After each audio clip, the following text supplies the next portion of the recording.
It was meant to be a holiday snapshot, a cheeky bit of fun to rile up his friends back home. But on a damp London afternoon, amidst the ancient stone and unwavering tradition of Horse Guards Parade, one American tourist's political performance collided with a living institution. He forgot that some lines, when crossed, carry a weight no social media caption can ever lift. The late autumn air in London carried a damp chill that seeped into bones, a stark contrast to the warm, dry climate of Arizona, where Mark Thorne hailed from. He stood with a small cluster of tourists behind a velvet rope, staring at the scene before him. It wasn't Buckingham Palace, which he'd found overcrowded and, frankly, a bit gaudy. This was Horse Guards Parade, the ceremonial gateway to St. James's and Buckingham Palace beyond. The setting felt more serious, more military. Two guardsmen sat mounted on magnificent, immobile black horses, their faces obscured by plumed helmets, their backs ramrod straight. They were statues carved from flesh and wool, a part of the ancient architecture. To their side, a single guardsman on foot stood in his iconic red tunic and bearskin hat, his eyes fixed on some invisible point in the middle distance, his rifle by his side. The effect was mesmerizing in its stillness. The only sounds were the distant murmur of Whitehall traffic, the occasional click of a camera, and the hushed, reverential whispers of onlookers. Mark, a man in his late 40s with a cap bearing a political slogan pulled low over his brow, felt a familiar stir of irritation. This reverence, this unquestioning silence in the face of what? Ceremony?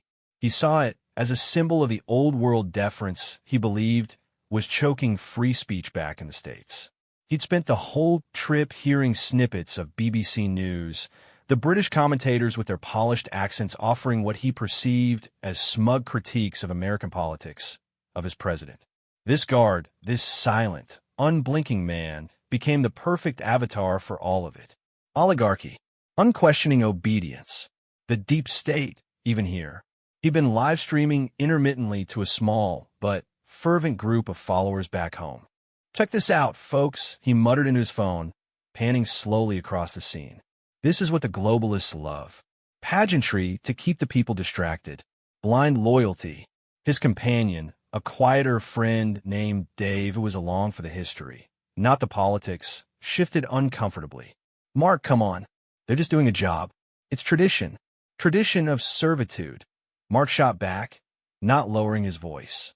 A few tourists glanced his way, their expressions a mix of curiosity and disapproval. Emboldened, he refocused on the dismounted guard. The soldier was young, maybe early 20s, his face pale and utterly impassive beneath the shadow of the bearskin. His uniform was pristine, every button gleaming, the white leather straps crossing his chest like geometric art.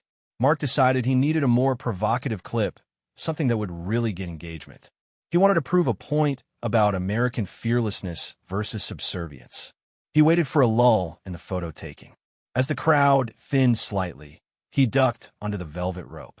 Dave hissed, "Mark, don't." But Mark was already striding with faux confidence towards the sentry box, his phone held aloft. "Hey there, buddy," he called out, his voice loud and artificially cheerful in the quiet courtyard. "How's it going? You get to stand out here all day for the woke monarchy? Must be rough." The guard did not move, not a muscle. His eyes remained locked forward, seeing everything and acknowledging nothing. This infuriated Mark more. It was the ultimate dismissal. He moved closer, within 6 feet. The rules were clearly posted, but he'd brushed past them. "I'm talking to you, man. Back in America, we have free speech. We can question our leaders. You guys just stand there." He leaned in, smirking for his phone. Like robots, programmed by the crown. Then he did it. He raised his hand, not to strike, but to wave it broadly back and forth inches from the soldier's face. It was a blatant, deliberate attempt to break the discipline, to provoke a reaction, to prove the man was just a man in a costume. "Hello, anyone in there? Or are you just a prop for the tourist dollars?" The breach of space was electric. The atmosphere in the parade ground shifted instantly. The respectful quiet shattered into a tense, buzzing silence. Every tourist froze. Dave put a hand over his eyes. The mounted guardsmen, who had seemed like equine statues, subtly shifted their weight. Their horses, trained to perfection, flicked an ear. But it was the dismounted guard who changed. His rigid posture somehow became even more rigid, a coil of intense energy contained within absolute stillness. For the first time, his eyes moved. They snapped from their distant focal point directly onto Mark's face. The gaze was not one of anger nor annoyance.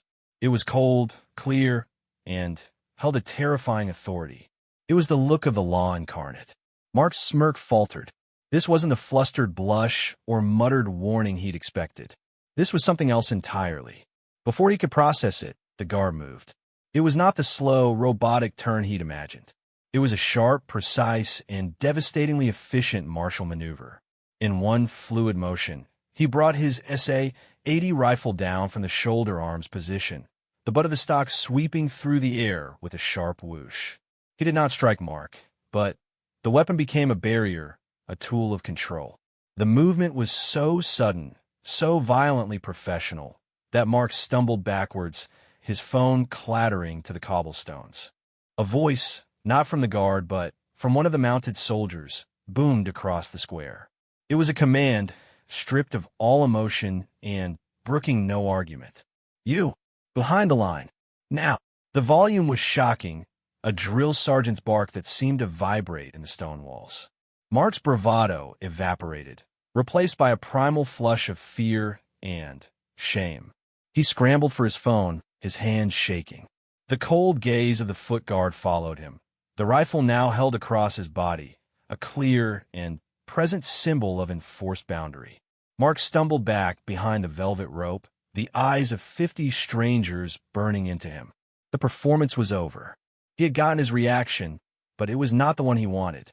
He felt small, foolish, and, suddenly, acutely aware of the profound gulf between a meme-based opinion and the physical reality of centuries-old protocol. The guard, after ensuring the threat was neutralized, slowly, ceremoniously, returned his rifle to his shoulder and resumed his watch. The incident, for him, was already logged and closed. For Mark Thorne, it was just the beginning of a very long, very uncomfortable lesson. The walk back to their hotel near Victoria Station was conducted in a thick, punishing silence. Dave, usually the placater, said nothing. His silence was louder than any reprimand. The bustling London streets, filled with red double-decker buses and black cabs, felt like a tunnel of judgment. Mark's heart was still hammering against his ribs, a frantic drum solo of adrenaline and crushing embarrassment. He could still feel the phantom of that cold, soldierly stare on his skin. It wasn't human anger. It was institutional disdain, and it had peeled back a layer of his confidence he didn't know was so thin. Back in the sterile quiet of their hotel room, Mark finally spoke, his voice defensive, aiming for a bruised bravado. "Freaking robot. Can't take a joke. It's a free country, last I checked." He was scrolling through his phone, avoiding Dave's eyes. "It's not our country, Mark," Dave said quietly, unpacking his camera with deliberate slowness. "And that wasn't a joke. You invaded his operational space. He's not a Disneyland character. He's a soldier on duty. Operational space." Mark scoffed, but it lacked heat. He checked his live stream feed. The comments were a split he hadn't anticipated. While his core followers had posted fire emojis and based and owned the libs, a larger portion of the viewership, including some familiar names from his hometown, had expressed shock and disapproval. "Dude, that was disrespectful AF. You're gonna get deported. My dad was a Marine. You never disrespect a soldier on duty, ever." The engagement was high, but the sentiment was souring. The video clip, shaky and chaotic, made him look like a bumbling provocateur, not a fearless patriot. A cold knot of anxiety began to form in his stomach. He Googled Horse Guards parade rules. The official website was blunt. The Queen's Life Guard, he learned they weren't called Buckingham Palace Guards here, was a functioning military post. Interfering with their duty was a criminal offense under the Serious Organized Crime and Police Act. Words like prosecution, fine, and arrest leapt off the screen. He thought of the rifle's swift arc, the booming voice. This wasn't just about etiquette. He had potentially broken the law on video in a foreign nation. His phone buzzed with a call from his brother, a no-nonsense attorney back in Phoenix. "Mark, what the hell did you do? Your video's getting passed around. Do you have any idea about diplomatic sensitivity? You're not just some guy in a bar back home." The conversation was short and humiliating. The bravado he'd shown online crumbled completely under the pragmatic worry of his family. He ended the call feeling sick. The afternoon stretched into a miserable eternity. He couldn't focus. Every siren in the distance made him jump. A loud knock on a neighbor's door sent a jolt of pure fear through him. He was now seeing the London police, the bobbies he'd thought quaint, in a new light. They were law enforcement, and he might be on their radar. Dave, trying to diffuse the tension, suggested they go to a pub for an early dinner. Mark agreed, desperate to get out of the room that felt like it was shrinking. The pub was a warm, noisy haven of wooden beams and cheerful chatter. But for Mark, it offered no solace. He ordered a pint, his hands still unsteady. Two men at the bar, their accents local, were reading a newspaper. He caught snippets: security breach, American tourist. His blood ran cold. He strained to hear, convinced they were talking about him. It was a different story, but the paranoia was now rooted deep. He was the ugly American incarnate, the stereotype he'd always claimed to despise. Halfway through his fish and chips, which tasted like ash, he saw two uniformed police officers enter the pub, chatting with the publican. They were laughing, clearly on a routine patrol, but to Mark, it was a targeted operation. He slid down in his seat, turning his face away. "Dave, we need to go. Now." He threw a pile of notes on the table, well over the bill, and almost ran for the door, weaving through the crowd with his head down. Dave followed, apologizing to the confused waitress. Back in the hotel room, under the flat, fluorescent lights, Mark finally cracked. The fear of legal consequences, the weight of public shame, the disappointment in his friend's eyes, and the haunting memory of the guard's unyielding gaze coalesced into a hard lump of regret. "I screwed up, Dave," he muttered, staring at the patterned carpet. "I really screwed up. I don't know what I thought. That would be a funny bit. That he'd maybe tell me to get lost. I didn't think about him." For the first time, he was considering the young man behind the uniform. A soldier, probably on a long, cold, and monotonous duty, tasked with upholding a tradition that stretched back centuries. He wasn't a globalist prop. He was a person doing a difficult, disciplined job with immense pressure to be perfect.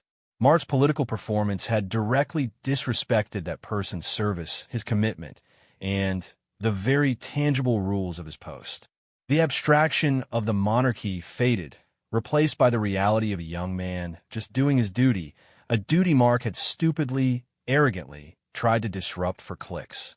The shame was no longer about getting in trouble. It was a moral shame, a recognition of his own profound rudeness and lack of empathy. He had come to mock what he saw as blind obedience, only to be blinded himself by his own ideology. Sleep that night was a distant prospect, chased away by the relentless replay of his own folly on the dark ceiling of the London hotel room.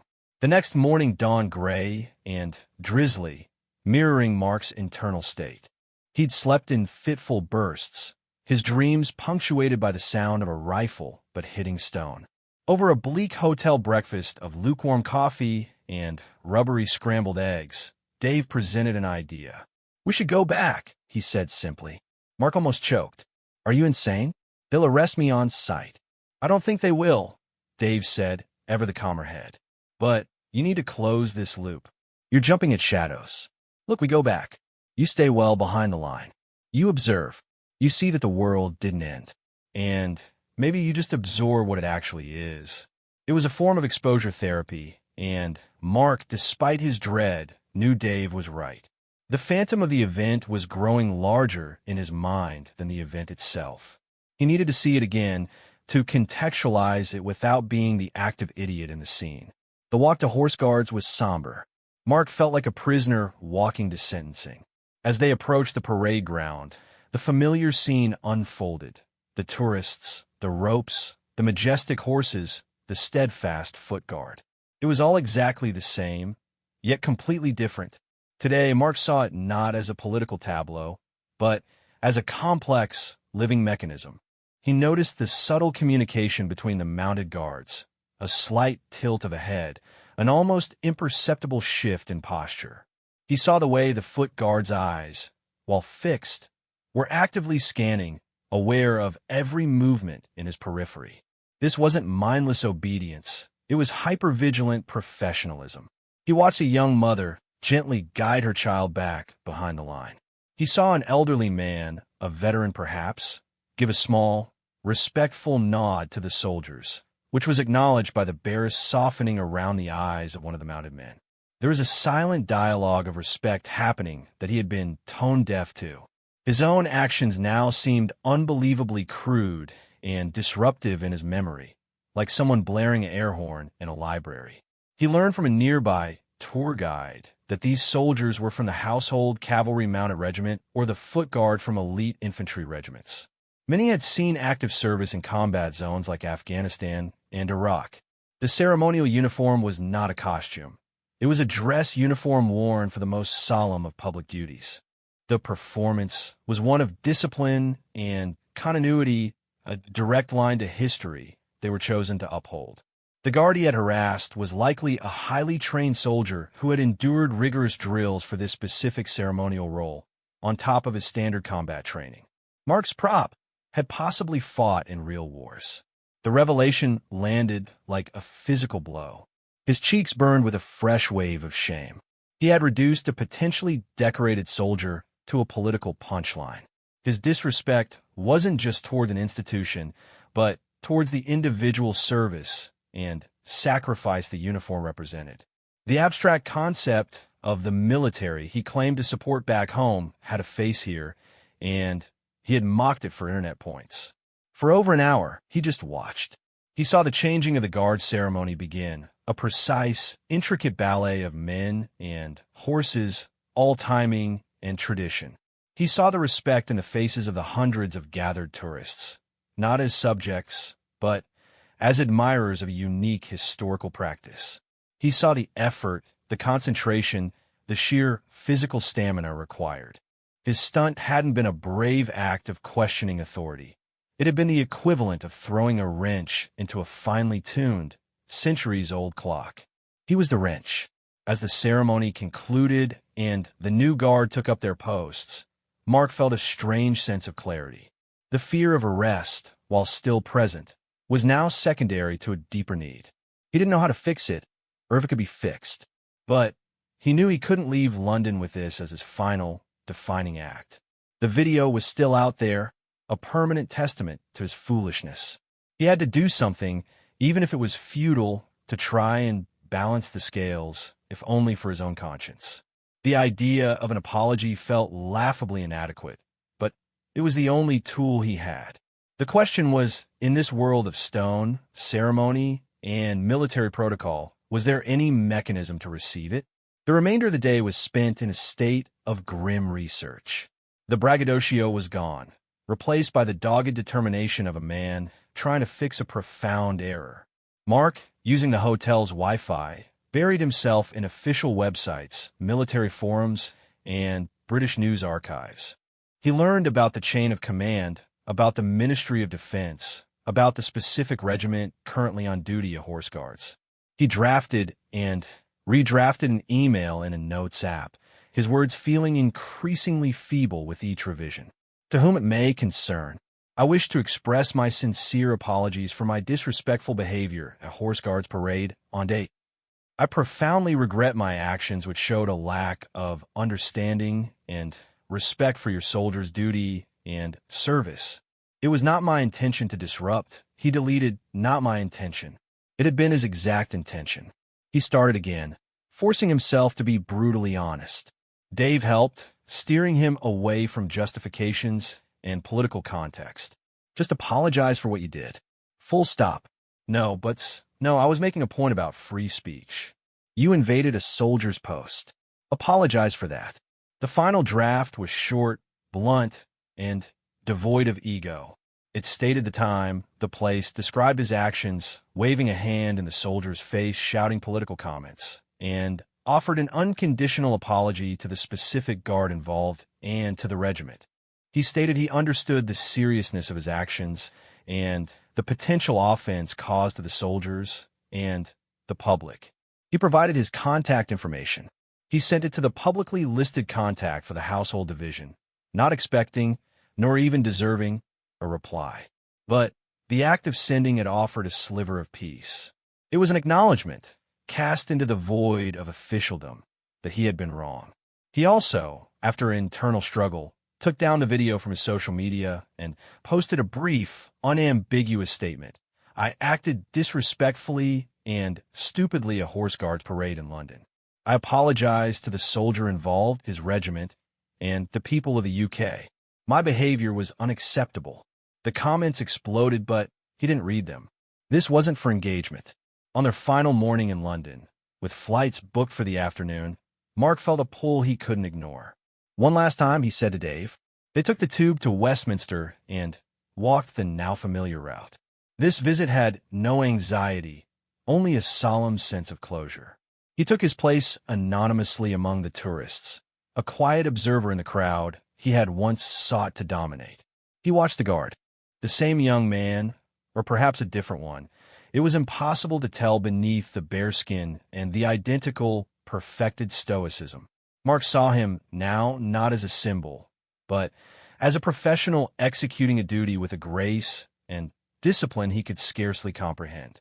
He felt no anger towards the soldier, only a deep respect and a lingering shame directed entirely at himself.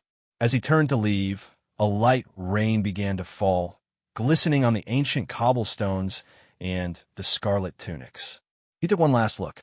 The scene was unchanged. The stone archway, the statuesque horses, the unwavering soldier.